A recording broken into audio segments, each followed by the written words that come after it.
আসসালামু আলাইকুম। আজ আমি আপনাদের সাথে শেয়ার করব বিফ চাপ রেসিপি। এখানে আমি গরুর মাংসগুলো পাতলা পাতলা করে কেটে নিয়েছি। এরপর আমি পাটায় এগুলোকে খুব ভালো মতো থেতো করে নিচ্ছি। এই স্টেপটা কিন্তু একদমই স্কিপ করা যাবে না, কারণ এতে করে এর ভিতরে খুব ভালো মতো মশলাগুলো ঢুকে যাবে এবং মাংসগুলো খেতে জুসি লাগবে। তা না হলে মাংসগুলো খেতে কিন্তু ড্রাই লাগবে। চেষ্টা করবেন মাংসগুলো পাতলা পাতলা করে কেটে নেওয়ার জন্য। দেখুন এখানে আমি মাংসগুলো থেতো করে নিয়েছি। এরপর এখানে আমি দিয়ে দিব পরিমাণ মতো লবণ। এখানে আমি আরও নিয়েছি খোসাসহ পেঁপে বাটা, পেঁয়াজ বাটা, আদা বাটা, রসুন বাটা, টমেটো কেচাপ, এলাচ দারচিনি গুঁড়ো, ধনিয়া গুঁড়ো, জিরার গুঁড়ো, লবণ এবং শুকনো মরিচের গুঁড়ো। এরপর এই মাংসের মধ্যে আমি দিয়ে দিচ্ছি গোলমরিচের গুঁড়ো। আপনারা অবশ্যই ট্রাই করবেন গোলমরিচের গুঁড়োটা দেওয়ার জন্য।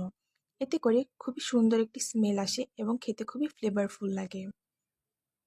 আমি এখানে গোলমরিচের গুঁড়ো দিয়ে দেওয়ার পর এই লবণ আর গোলমরিচের সাথে মাংসগুলো খুব ভালো মতো মিক্স করে নিব।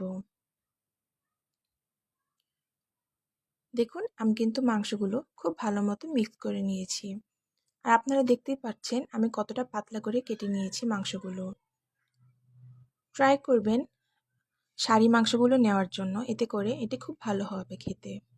এরপর মশলাগুলোর মধ্যে আমি দিয়ে দিচ্ছি লেবুর রস। এরপর আমি সবগুলো মশলা খুব ভালো মতো মিক্স করে নিব। এখানে আরও দিয়ে দিচ্ছি সয়া সস।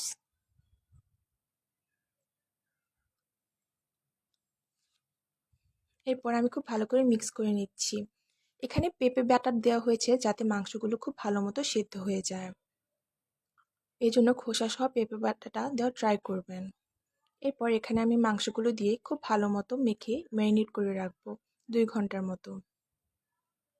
দেখুন এখানে কিন্তু আমি মাংসগুলো খুব ভালো মতো মশলার সাথে মিক্স করে নিচ্ছি। অবশ্যই ম্যারিনেট করে রাখার ট্রাই করবেন, এতে করে মশলাগুলো মাংসের ভিতরে ঢুকবে। আমি এখানে লুচিগুলো ভেজে নিচ্ছি। আমি এগুলো লুচির সাথে পরিবেশন করব। এরপর ম্যারিনেট করা মাংসের মধ্যে আমি চালের গুঁড়ি এবং কর্নফ্লাওয়ার মিক্স করে নিয়েছি। এরপর এগুলো আমি খুব ভালো মতো ভেজে নিব। হাই হিটে রেখে এগুলোকে ভাজতে হবে। আপনাদের রেসিপিটা কেমন লাগলো অবশ্যই আমার সাথে শেয়ার করবেন। আল্লাহ হাফেজ।